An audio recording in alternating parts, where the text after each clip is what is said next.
दोस्तों, आज की हमारी कहानी है पापा कंजूस हैं। दोस्तों, आपको आपके पापा की कसम, अगर आप उनसे प्यार करते हैं तो वीडियो को बिना स्किप किए अंत तक पूरा देखिए। अगर आपको कहानी पसंद आए तो लाइक कर दीजिएगा और आप कोई और कहानी चाहते हैं तो कमेंट बॉक्स में लिखकर बताएं।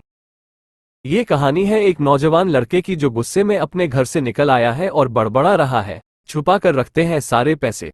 एक मोटर बाइक ही तो मांगी थी मैंने, कोई खजाना तो नहीं मांग लिया। ठीक है, कोई बात नहीं, अगर वो मुझे बाइक नहीं दिलाना चाहते तो मैं भी तब तक घर नहीं जाऊंगा जब तक कि मैं नई मोटर बाइक नहीं खरीद लेता।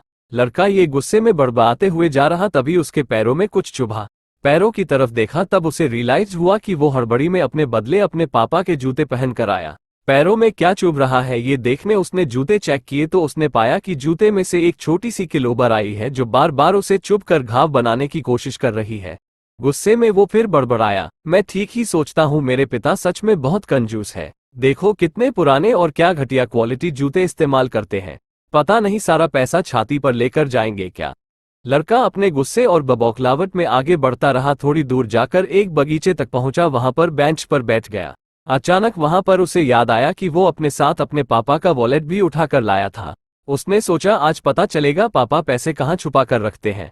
उसने अपने पापा का वॉलेट अपनी जेब से निकाला जो बहुत पुराना और फटा हुआ था। यह वही वॉलेट था जो पापा घर में किसी को छूने भी नहीं देते थे। जब लड़के ने अपने पापा का वॉलेट खोला तो उसमें महज 120 रुपये थे और अपनी फैमिली की फोटो और एक छोटी सी डायरी थी। डायरी को देखकर लड़के ने सोचा, अच्छा तो इसमें छुपा कर रखे हैं सारे राज, इसी में लिखा होगा किससे कितने पैसे लेने हैं या किसको कितने पैसे दिए हैं। अब पता चलेगा कि पापा ने कहां कहां पैसे इन्वेस्ट कर रखे हैं। ऐसा सोच के लड़के ने जब उस छोटी सी डायरी का पहला पन्ना खोला तो उसमें लिखा था 40,000 रुपीज बेटे की पढ़ाई के लिए उधार। लड़का ये देखकर शॉक हो गया। उसने फिर दूसरा पन्ना खोला जिसमें लिखा था 50,000 उधार नया लैपटॉप बेटे के लिए। ये वही लैपटॉप था जो पापा ने 2 साल पहले ही अपने बेटे को दिया था क्योंकि वह कॉलेज जाने लगा था। लड़के को अब पता चला कि वह जो भी चीजें पापा से डिमांड करता तो पापा कहाँ से पैसे लाते थे। डायरी के इन 2 पन्नों ने ही लड़के का गुस्सा पूरी तरह शांत कर दिया और उसके मन को पश्चाताप से भर दिया। लड़का एक एक करके डायरी के पन्ने पलटता रहा और उसकी आंखों में आंसुओं की धार बहने लगी जो हर पन्ना पलटने के बाद बढ़ती ही गई। उसे पता चलता गया कि पापा ने अपनी फैमिली की जरूरतों को पूरा करने के लिए किस किस से कितना उधार लिया है। पन्ना पलटते पलटते लड़का पिछले दिन की डेट तक पहुंचा। पिछले दिन की तारीख वाले पन्ने पर लिखा था 50,000 बेटे की बाइक के लिए। इस पन्ने को पढ़ते ही बेटे को लगने लगा कि वो इस दुनिया का सबसे खराब बेटा है। लड़के ने जब डायरी का आखिरी पन्ना खोला तो उसमें लिखा था अच्छे जूते खरीदने हैं। हालांकि यह लाइन बेटे को समझ में नहीं आई, लेकिन वो अब जल्द से जल्द अपने बाप को मिलना चाहता था, इसलिए वो बेंच से उठा और अपने घर की ओर तेजी से चलने लगा। बगीचे के थोड़ा आगे रास्ते में पानी गिरा हुआ था जिस पर चलने के बाद लड़के को अपने पैरों में ठंडक महसूस हुई। उसने अपने पैरों से जूते उतार कर देखे तो दोनों जूते नीचे तल से फटे हुए थे जिनसे पानी रिसकर पैरों तक आ रहा था। जूते में निकली किल भी लड़के के पैर में जख्म बनाने में कामयाब हो गई थी।